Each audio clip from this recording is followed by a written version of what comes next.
آج ہم mystery box کے بارے میں جانیں گے کہ یہ کیا چیز ہے اور اسلامی اصولوں کی بنیاد پر اس کا حکم کیا ہونا چاہیے۔ مسٹری باکسز ایسے باکسز ہیں جسے بہت ساری کمپنیز بائی ویٹ یعنی کہ وزن کر کے سیل کرتی ہیں۔ مثال کے طور پہ امیزون اپنے مسٹری باکس میں ان ڈیلیورڈ شپمنٹس کو سیل کرتا ہے۔ ان ڈیلیورڈ شپمنٹس سے مراد یہ ہے کہ ایسی شپمنٹس ہوتی ہیں جو کہ اپنے اصل مالک تک نہ پہنچ سکی ہوں۔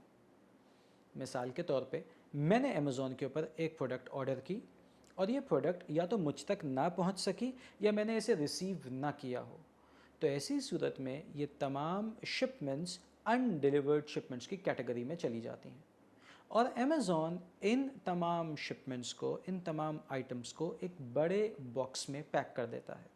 یہ مسٹری باکسز بہت سارے سائزز میں سیل ہوتے ہیں۔ جیسے جیسے باکس کا سائز اور اس کا ویٹ بڑا ہوتا جاتا ہے، ویسے ویسے ہی اس کے پرائز بھی بڑھتی جاتی ہیں۔ ان مسٹری باکسز میں بہت سارے آئٹمز ہوتے ہیں، الیکٹرانک اور نان الیکٹرانک، دونوں قسم کے آئٹمز اس میں موجود ہوتے ہیں، لیکن اکثر الیکٹرانک آئٹمز ہوتے ہیں۔ ان کے اندر گرافک کارڈز بھی ہو سکتے ہیں، پروسیسر بھی ہو سکتا ہے، بہت ساری لائٹس بھی ہو سکتی ہیں، اس کے اندر ہیڈ فونز بھی ہو سکتے ہیں، اور بہت ساری چیزیں جن کے بارے میں آپ تصور کر سکتے ہیں وہ چیزیں ان مسٹری باکس میں پائی جاتی ہیں۔ لیکن اگر آپ حقیقتاً یہ جاننا چاہیں کہ کسی ایک مسٹری باکس میں کیا کیا چیزیں موجود ہیں تو آپ اس سے لا علم ہوتے ہیں، یعنی کہ آپ یہ نہیں جان سکتے کہ اس ایک پرٹیکولر مسٹری باکس میں کون کون سے آئٹمز، کون کون سی چیزیں موجود ہیں۔ یہ عین ممکن ہے کہ جتنی پرائز آپ نے دی ہو اس سے زیادہ کے آئٹمز اس باکس میں موجود ہوں، یا یہ بھی ہو سکتا ہے کہ اس سے کم پرائز کے آئٹمز موجود ہوں، لیکن آئٹمز ضرور ہوتے ہیں۔ تو سب سے پہلی چیز جو ہمیں مسٹری باکس کے بارے میں پتہ چلی وہ یہ ہے کہ مسٹری باکس میں جو آئٹمز ہوتے ہیں، جو چیزیں ہوتی ہیں، ان سے ہم لا علم ہوتے ہیں۔ میں اسے ایک مثال دے کے سمجھاتا ہوں۔ مثال کے طور پہ میں اپنے ہاتھ میں، اپنی مٹھی میں کسی چیز کو بند کر لوں اور میں کہوں کہ میری مٹھی میں جو بھی چیز ہے اسے آپ کو 10,000 روپے میں بیچتا ہوں۔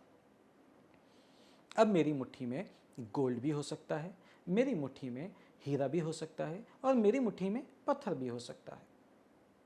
لہٰذا اس قسم کی بے میں، اس قسم کی ٹریڈنگ اور تجارت میں ایک انسرٹنٹی پائی جاتی ہے کہ عین ممکن ہے کہ آپ سونے کے مالک بن جائیں اور عین ممکن ہے کہ آپ پتھر کے مالک بن جائیں۔ اور چونکہ اس قسم کی بے میں، اس قسم کی ٹریڈنگ میں ایک انسرٹنٹی پائی جاتی ہے، ایک لا علمی پائی جاتی ہے، لہٰذا اس قسم کی تمام بیوع، اس قسم کی تمام ٹریڈنگز یہ ناجائز ہوتی ہیں۔ نبی کریم علیہ السلام نے بھی بیع غرر سے منع فرمایا ہے۔ نہا رسول اللہ صلی اللہ علیہ وسلم عن بیع الغرر، کہ نبی کریم علیہ السلام نے منع فرمایا ہے دھوکے کی بے سے، انسرٹنٹی کی بے سے۔ اب ہم امیزون باکسز کو دیکھتے ہیں۔ دیکھیے اس کے اندر بھی جتنے بھی آئٹمز ہیں اس کے بارے میں آپ لا علم ہیں، ایک انسرٹنٹی پائی جاتی ہے۔